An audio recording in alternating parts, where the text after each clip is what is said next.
دیکھیں کتنے لوگ ایسے ہوں گے، اللہ تعالیٰ ہمیں اس شقاوت سے بچائے کہ رمضان کے 2 عشرے گزر گئے ہوں گے لیکن ان کی آنکھ سے کوئی آنسو نہیں گرا ہوگا۔ ایسا ہوگا یا نہیں کہ 2 عشرے رمضان کے گزر گئے لیکن ان کی آنکھ ویسی خشک ہے جیسا کہ وہ شعبان کے اندر خشک تھی، جیسا وہ 11 مہینے خشک رہی رمضان کے اندر۔ یہ خشکی کیوں ہوتی ہے؟ آنکھیں خشک کیوں ہوتی ہیں؟ آنکھ دل کی سختی کی وجہ سے خشک ہوتی ہے۔ اور دل سخت کیوں ہوتے ہیں؟ دل گناہوں کی وجہ سے سخت ہوتا ہے۔ گناہ دل کو سخت کرتا ہے اور سخت دل آنکھوں کو خشک کر دیتا ہے، وہ آنکھ کو رونے نہیں دیتا۔ جب انسان گناہ چھوڑتا ہے تو سب سے پہلا اثر اس کے دل پر پڑتا ہے کہ اللہ اس کے دل کو نرم فرما لیتے ہیں۔ پھر نرم دل کی جو عادت ہوتی ہے وہ اپنے گناہوں کی وجہ سے، اپنی غلطیوں کی وجہ سے، اپنی معصیتوں کی وجہ سے، اللہ تعالیٰ کے انعامات اور اللہ کے احسانات کو یاد کر کر کے وہ آنکھ بہتی۔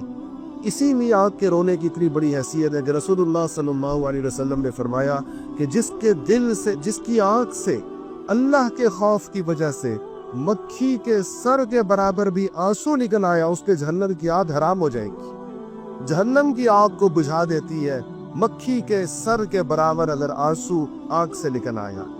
اور یہ انسان قیامت کے دن اتنا روئے گا، اتنا روئے گا، اتنا روئے گا کہ اپنے پسینے کے اندر ڈوب جائے گا، مگر وہ رونا اس کے کام نہیں آئے گا۔ کام کا رونا تو اس دنیا کا رونا ہے، چاہے وہ ایک قطرہ پانی کا کیوں نہ ہو جو آنکھ سے نکل آئے۔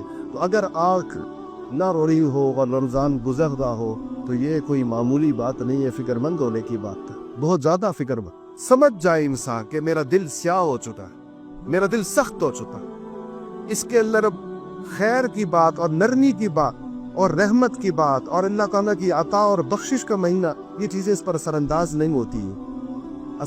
اثر لینے کے لیے ایک نرمی چاہیے، سخت چیز پر تو کوئی چیز اثر انداز نہیں ہوتی، نرم چیز پر چیز اثر انداز ہوتی ہے۔ اس لیے اگر ایسے سارے مجھ سمیت ایسے سارے دوستوں کو اپنی فکر کرنے کی ضرورت ہے، اور اس کے لیے ہمیں آخری عشرے کو خاص طور پر وصول کرنے کی ضرورت ہے۔ کہیں ایسا نہ ہو کہ یہ بھی گزر جائے اور پھر ہم ان لوگوں میں، جس طرح رمضان کی بہت بڑی فضائل ہے، ایسے یہ بھی تو فرمایا کہ بدبخت ہے وہ شخص جس کو رمضان مبارک ملا اور اس نے اپنی مغفرت نہیں کروائی۔ آقا کریم صلی اللہ علیہ وسلم نے فرمایا، ممبر کے اوپر تشریف لے جا رہے تھے، پہلے اس فرسٹ سٹیپ کے اوپر اس پہ قدم رکھا تو آمین فرمایا تھا۔ صحابہ نے پوچھا رسول اللہ آمین فرمائے؟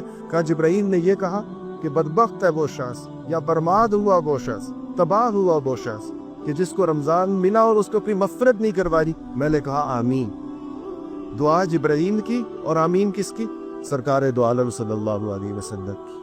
تو اگر ہمیں اس پر فکر کی ضرورت ہے۔ اسی طرح آپ نے فرمایا کہ جو لیلۃ القدر کی خیر سے محروم ہو گیا، اس رات کو نہ پا سکا، وہ ہر قسم کی خیر سے محروم ہو گیا۔ اس کے بھی یہ عرض میں کرنا چاہ رہا تھا کہ اس پر کوشش کرے کہ خوب رمضان المبارک کو وصول کرے، اور آخری عشرے کو تو ایک ہنگامی بنیادوں کے اوپر اپنی روٹین کو بالکل، اپنی جو چلتی پھرتی روٹین ہے اس کو اسٹینڈ کر دے، روک دے وہیں پر، اور ایک آخری عشرے کی اپنی ترتیب بنائے جس کے اندر اس کی راتوں کو زیادہ سے زیادہ وصول کرے۔